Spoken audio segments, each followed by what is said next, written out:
ئەس سلاوێ دڵدشینم هەر دەران ڕۆندکێ چاوا درژینم ناف پیان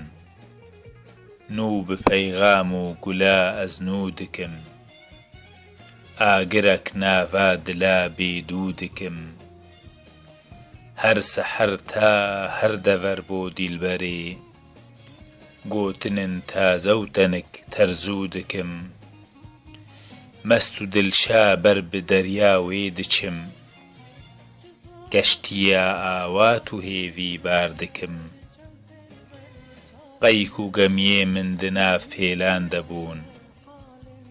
سەرخۆشن ئەو وەک پەری بەرباد بوون ئاورێ تا تەفخەدەنگ و تیر و رم وان شکاندن ترک و فرس و هەر عەجەم وان ji destê sorgila solav vexwar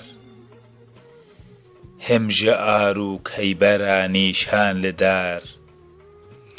lal kirin bindar kirin herdem murîd torê çav û ebruwa bûna ebîd bersiya biska diparastin evîn navkevan û paxila her nû bûjîn من di mihrabê dilek serxweş didî av dida bo wê gulek mest û gedî